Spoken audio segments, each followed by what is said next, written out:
What's going on, guys? It's your boy Ajen back again for another Outerplane video. And for today, let's talk about countering different arena team compositions. Last time, I made a video with regards to arena defense team building. Now, I'm gonna be sharing with you my thought process on how to tackle different types of arena defense team compositions. So, just for example here, the very first one from shout out to PSG Amono Klecata. This team is very tanky. This Stella, Veronica, Tio, and Leo. As you can see, 2 defenders, 1 bruiser, and 1 healer. How do you tackle this one? You can clear this one by just brute forcing this one. What do I mean by brute forcing? You really need a really strong rin and a very fast rin. And also, a really fast Nova and a strong Nova. Those two can clean this one up. Those 2 cleavers are really the best character to tackle with this one. And also, you might want to do... you can also use Alice. Alice can bait Tio and this Stella's Revenge. And then Alice ultimate skill, the S3, will just lock their the enemy with the unbuffable buff.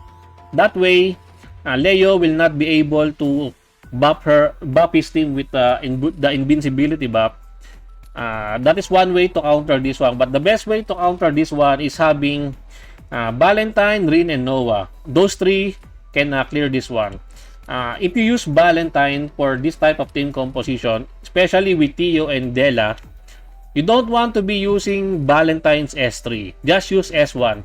S2 to S1. That is how you use Valentine in arena offense when you're trying to fight against Tio and Della, because these 2 alone can punish your team. Can already mess up your arena offense because they are just meant to counter those debuffers like Valentine herself. So yeah, this one just brute force or use Alice, but not everyone has Alice, right? Me also, I don't have Alice. I wish I have Alice.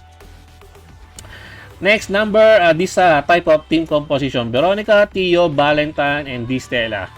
Having Valentine on the arena defense team is really easy to tackle because you just need to proc the enemy's debuff to you, because AI is the one controlling the arena defense.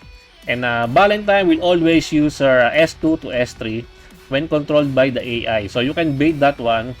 And then you just use D Stella, a really powerful D Stella build, an offensive type, so that D Stella will just take a lot of HP damage to this type of team composition, and then have one cleanup character or one-shot character like Rin or Noah to finish the job.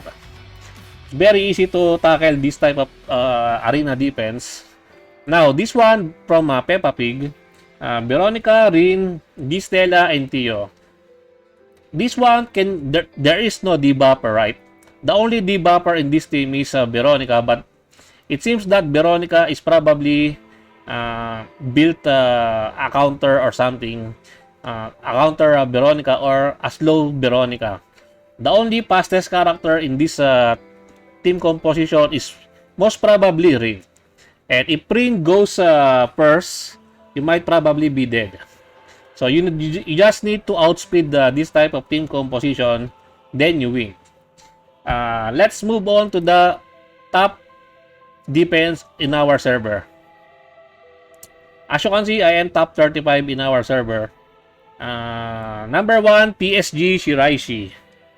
This kind of defense team formation now are trying to being what do you call this? They are emerging as a type of popular defense team composition now.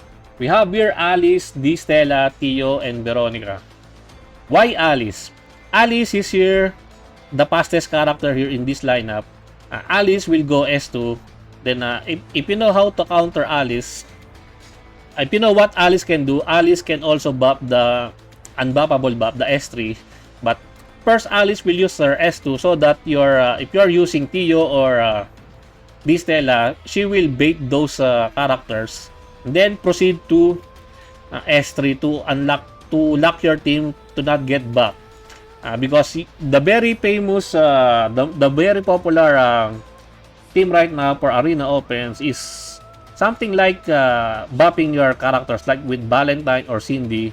And Alice lacks those types of counters, those types of team composition with her unbuffable buff.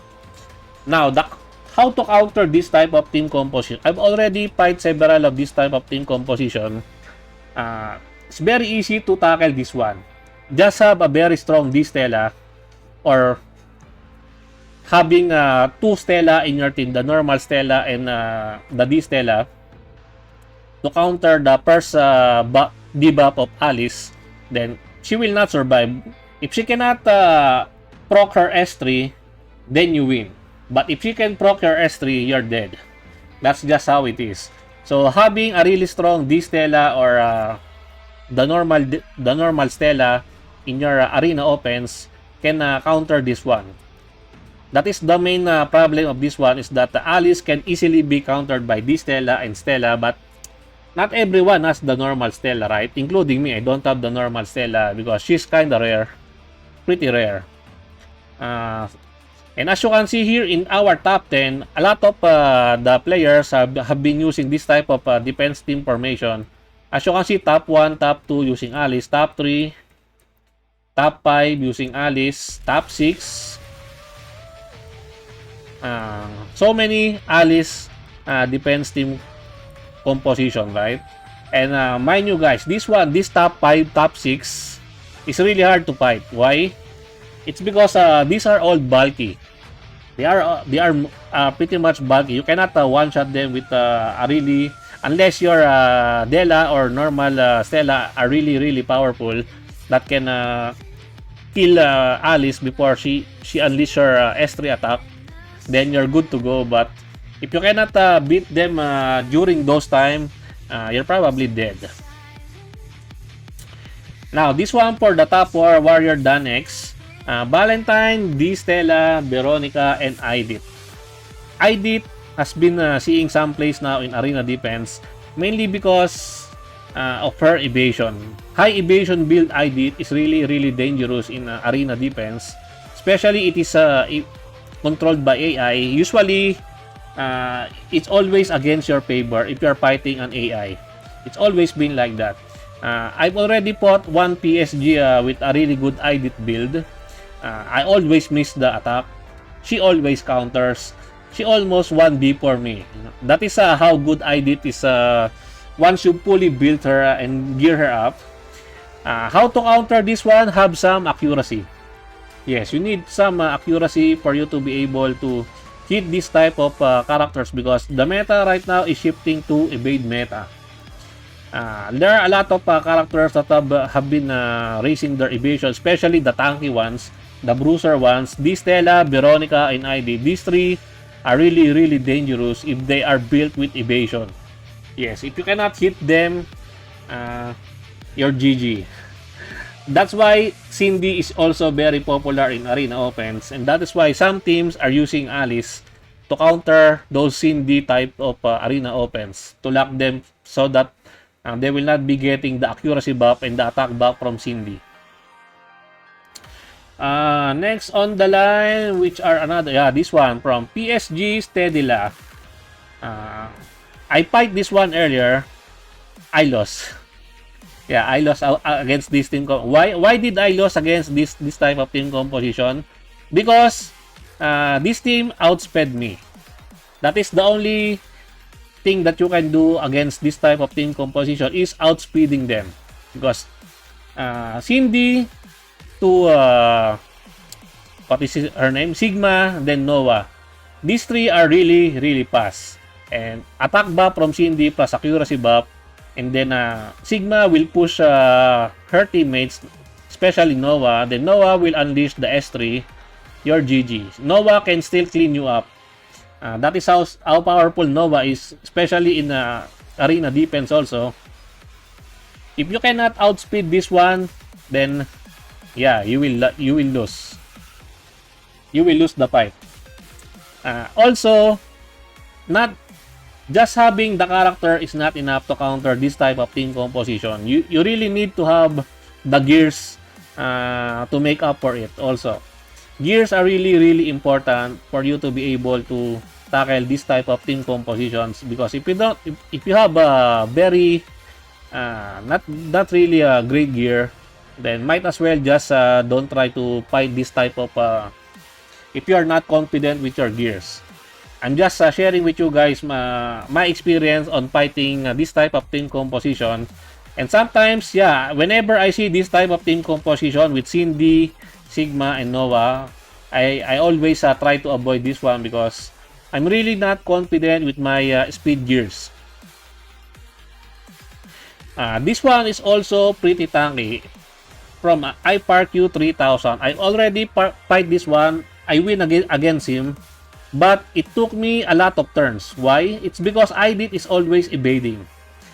I almost lost to this type of team composition, but with IDIT 1B for me, almost 1B for me. It just so happens that I was able to to hit my critical attack on IDIT, so IDIT died. So I won the match. But this one, just have some really nice accuracy, then you will be able to beat this one. Not really the high accuracy and also high damage, because you still need to clear Veronica, and these three are very tanky. Veronica, Tio, and Siren, if they are meant to be built as a toxic stall team composition, they're pretty much GG also. If you don't have enough firepower to clean up these three, then might as well just avoid this one, because they are very tanky, they are very toxic, because I don't know if it's bug, but Tio can spam S3 every turn. I don't know how Tio is making that one. I don't know if it's a bug or if it's intended. But yeah, that is why Tio is broken. Tio can spam S3 every turn. And then this one, Veronica, Distella, Rin. Just Rin is going to be a pass character here. Just you just need to outspeed this one. And most of them are pretty much the same. Alice, it's getting popular now, the Alice defense team composition. And then Sigma, it's very fast probably. Then Sigma will push either Rin and Noah. These two are probably built speed. I think I've tackled most of the different types of team in the arena defense. So yeah, that is my thought process on how I clear, not really how I clear, how I try to fight this type of different team composition in arena defense. It's getting pretty hard lately, because people are getting really insane gears. They are leveling up their gears. So it's getting harder and harder to climb in arena. So yeah, I hope this video helps you with your problem. If you have any problems dealing with this type of team composition in arena defense. Well, anyway guys, I think that's it for me for today. I hope you enjoyed this video. Please leave a like and subscribe. I would really appreciate it if you could help me grow my channel more. And thank you to everyone who are supporting my channel. I appreciate every one of you. Until next time, peace.